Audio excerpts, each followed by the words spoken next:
നമസ്കാരം. PFI ഭീകരൻ കൊച്ചിയിൽ അറസ്റ്റിൽ. നിരോധിത ഭീകര സംഘടനയായ PFIയുടെ ആയുധ പരിശീലകനായ മലപ്പുറം വളാഞ്ചേരി സ്വദേശി മൊയ്തീൻകുട്ടിയാണ് അറസ്റ്റിലായിരിക്കുന്നത്. മൊയ്തീൻകുട്ടി PFI നിരോധനവുമായി ബന്ധപ്പെട്ട ഒളിവിലായിരുന്നു. ഇയാളെ കണ്ടെത്തി കൊടുക്കുന്നവർക്ക് 7 ലക്ഷം രൂപയാണ് NIA പാരിതോഷികമായി നിശ്ചയിച്ചത്. OBC മോർച്ച സംസ്ഥാന അധ്യക്ഷനായിരുന്ന ശ്രീനിവാസനെ വീട്ടിൽ കയറി അമ്മയുടെയും ഭാര്യയുടെയും മക്കളുടെയും മുന്നിൽ വെച്ച് വെട്ടിക്കൊലപ്പെടുത്തിയ കേസിലെ കൂടി പ്രതിയായിരുന്നു മൊയ്തീൻകുട്ടി. ഈ പ്രതികൾ ശ്രീനിവാസനെ കൊലപ്പെടുത്തുന്ന സമയത്ത് ഒരു ദാക്ഷിണ്യവും കാണിച്ചില്ല. ഒരു ഭാഗത്തേക്ക് മാത്രം, അത് ശരീരം നഗ്നമാക്കിയതിന് ശേഷം ഒരു ഭാഗത്തേക്ക് മാത്രം ആക്രമണം നടത്തിയിട്ടായിരുന്നു ശ്രീനിവാസനെ പ്രതികൾ കൊലപ്പെടുത്തിയത്. ഒരു സമയത്ത് കാശ്മീരി പണ്ഡിറ്റുകളുടെ നേരെ ആ ഭാഗങ്ങളിലെ കാശ്മീരിലെ ഭീകരവാദികൾ ആക്രമണം നടത്തുന്ന സമാനമായ രീതിയിലുള്ള കേരളത്തിലെ ആക്രമണമായിരുന്നു ശ്രീനിവാസനെതിരെ നടത്തിയ ഒരു ആക്രമണം. അത്രയധികം ക്രൂരത ആ ആക്രമണത്തിന് പിന്നിലുണ്ടായിരുന്നു. ഒരു ഭീകരവാദികൾ നടത്തുന്ന ഓപ്പറേഷനെ വളരെ കൃത്യമായ രീതിയിൽ എക്സിക്യൂട്ട് ചെയ്യുകയായിരുന്നു ശ്രീനിവാസന് നേരെ.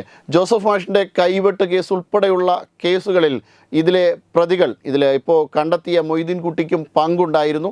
ഇതൊന്നുമല്ല, ഇതിനപ്പുറം ദക്ഷിണ ഭാരതത്തെ വിഭജിക്കുവാൻ വേണ്ടിയിട്ടുള്ള പദ്ധതികൾ തയ്യാറാക്കിയിട്ടുണ്ടായിരുന്നു PFI. അതായത് പാകിസ്ഥാൻ ഇന്ത്യയെ ആക്രമിക്കുന്ന സമയത്ത് ഹിന്ദുക്കൾക്കും ക്രിസ്ത്യാനികൾക്കും നേരെ ലഹള സംഘടിപ്പിക്കുകയും ആ ലഹളയുടെ സാധ്യതകൾ ഉപയോഗിച്ച് ആ സമയം ദക്ഷിണേന്ത്യയെ ഭാരതത്തിൽ നിന്ന് വിഭജിക്കുക എന്നുള്ളതായിരുന്നു ഇവരുടെ പ്രധാനപ്പെട്ട ലക്ഷ്യം. അതിനു പുറമെ സിറിയയിൽ നിന്ന് അടക്കം ആയുധങ്ങൾ ഇറക്കുമതി ചെയ്യുവാനും ഇവിടുത്തെ ഭീകരരെ, PFIയുടെ കേരളത്തിലെ ഭീകരരെ സിറിയയിലേക്ക് അയച്ച് അവിടുന്ന് പരിശീലനം നേടിയെടുത്തതിന് ശേഷം വീണ്ടും കേരളത്തിലേക്ക് തിരിച്ചു കൊണ്ടുവരികയും ഇവിടെ ഭീകരവാദ പ്രവർത്തനത്തിൻ്റെ ഒരു ഹബ്ബാക്കി മാറ്റുവാനുമുള്ള പദ്ധതികൾ ഇവർ തയ്യാറാക്കി വച്ചിരിക്കുകയായിരുന്നു. എന്തായാലും നിരോധനം കൊണ്ട് ഇതൊന്നും സാധ്യമാകാതെ പോയി എന്ന് മാത്രം. പക്ഷേ PFI ഇപ്പോഴും കേരളത്തിൽ ഉണ്ട് എന്നുള്ളതാണ് മറ്റൊരു വസ്തുത. അതായത് PFIയുടെ രാഷ്ട്രീയ മുഖമായ SDPI ഇപ്പോഴും കേരളത്തിൽ പ്രവർത്തിക്കുന്നുണ്ട്. അത് SDPIക്ക് LDFിൻ്റെയും UDFിൻ്റെയും ഒക്കെ വലിയ പിന്തുണയോടുകൂടിയാണ് കേരളത്തിൽ ഇപ്പോൾ അവർ പ്രവർത്തനം നടത്തുന്നത്. സിദ്ദിഖ് കാപ്പൻ ഉൾപ്പെടെയുള്ളവരുടെ ഭാര്യമാർ, സിദ്ദിഖ് കാപ്പൻ ഉൾപ്പെടെയുള്ള ഭീകരവാദികൾക്ക് വലിയ പിന്തുണയാണ് കൊടുക്കുന്നത്. സിദ്ദിഖ് കാപ്പൻ്റെ ഭാര്യ ഈ കഴിഞ്ഞ പഞ്ചായത്ത് തെരഞ്ഞെടുപ്പിൽ ഇലക്ഷനിൽ മത്സരിച്ചിരുന്നു.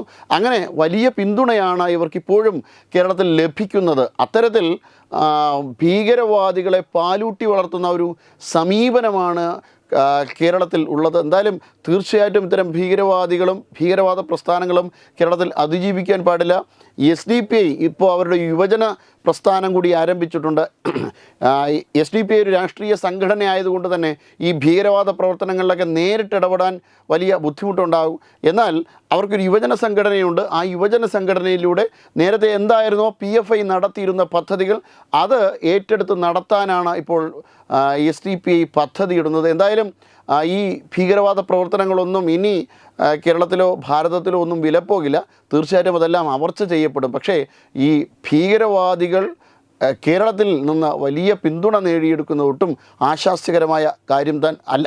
Web desk Tatwamayi news. Brought you by Kerala AIDS control society.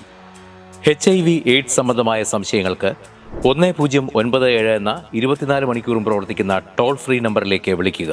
വാട്സാപ്പിലും ഫേസ്ബുക്കിലും ഒക്കെ സ്റ്റാറ്റസ് അപ്ഡേറ്റ് ചെയ്യാറുണ്ടല്ലോ. HIV സ്റ്റാറ്റസോ HIV പിടിപെടാനുള്ള സാഹചര്യങ്ങളിൽ കൂടി അറിഞ്ഞോ അറിയാതെയോ കടന്നു പോയിട്ടുണ്ടാവാം. എന്ത് തന്നെയായാലും മുൻകൂട്ടി പരിശോധിച്ച് HIV സ്റ്റാറ്റസ് അറിയൂ. സൗജന്യ HIV പരിശോധനയും കൗൺസിലിങ്ങും ആരോഗ്യ കേന്ദ്രങ്ങളിൽ പ്രവർത്തിക്കുന്ന ICTC അഥവാ ജ്യോതിസ് കേന്ദ്രങ്ങളെ സമീപിക്കുക. നിങ്ങളുടെ സ്റ്റാറ്റസ് എന്തായാലും വിവരങ്ങൾ രഹസ്യമായി സൂക്ഷിക്കുന്നതായിരിക്കും.